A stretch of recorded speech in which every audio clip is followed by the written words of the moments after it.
You know, I received a message a few moments ago from a friend of mine in Nigeria. And I'm going to say this because perhaps they can benefit, we can all benefit. And the idea of the message was perhaps good, in the sense that they wanted to say, look, as Muslims, in our weddings, we should try and have a bit of modesty, and you know, we should behave in a more respectful way, etc. Up to that point, I agree. I would say that right now, that as Muslims, we should be, right? We all would agree. Try and have your, you know, the day you're sowing the seed of your entire future, why do you want to make it the displeasure of Allah? That's the most powerful way of looking at it. I'm about to sow the seed for the rest of my life, the taqdeer and the predestiny, everything is coming into effect today. I'm going to be having children, inshallah, the future is going to be coming, inshallah. Allah knows about it, and on this day is the same day that everything I've done is within the displeasure of Allah. That embarrassment of the thought should be enough for me to be able to hold back and say, hang on, I can do anything but not today.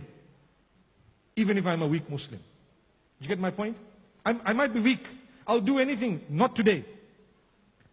By right, we're not supposed to be doing anything anyway, any day. It's always supposed to be within the pleasure of Allah. But I'm talking of, if you have a weakness, try and cut it on that day. The problem with weddings is, even those who don't generally have weaknesses, they tend to think this is the, you know, when you're on a diet, what do you call the one day? The cheat day, right? They tend to think, okay, this is the cheat day, you can do as you want.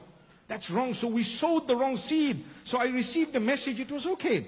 But then they had a photograph of people, one example and another example, an example of someone who wasn't a Muslim, and there was a picture of perhaps a wedding scene, and another example of people who were Muslim, and there was a picture of a wedding scene, and they were trying to show you, look how bad the Muslims have become, and look at how, and yet these are known people in society. For me, that is such a big backbiting issue, that all your reward has gone to those people. They probably will come out of whatever they were doing more clean than any one of us who've been forwarding those messages about them, trying to give an example. Yet the fact that we mentioned names and had pictures is what rendered it a crime in the eyes of Allah.